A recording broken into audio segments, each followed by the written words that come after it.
everybody, it's Nate Charles. It is August 26, 2025, and this is my thought of the day. You know, it feels like every single day we're waking up to some new absurd announcement out of the White House. In just the past few days, President Trump decided to go after the Cracker Barrel logo. A logo for a restaurant. That's what the president of the United States is spending his time on. Then he claimed to fire one of the governors of the Federal Reserve, something he absolutely cannot do without cause. And then, of course, the executive order criminalizing flag burning under these vague, sweeping circumstances, something that almost certainly violates the First Amendment. These things aren't random. They're distractions. They're designed to pull your attention, to get you off balance, and whether President Trump is doing it intentionally or not, to have the effect of exhausting people, exhausting the resistance, wearing everyone down until people just throw up their hands and say, I can't keep up with this anymore, and tune out. But here's the thing.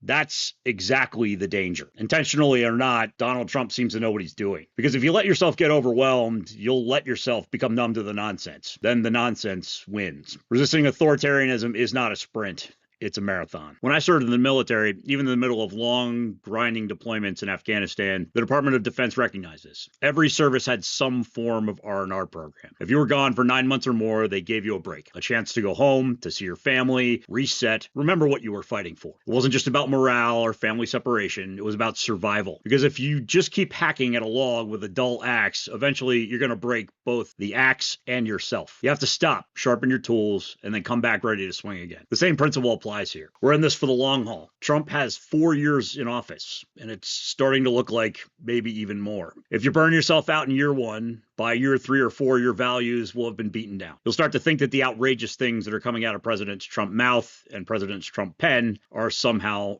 normal. And that simply cannot happen. So here's my challenge to you. Don't get overwhelmed. Resist.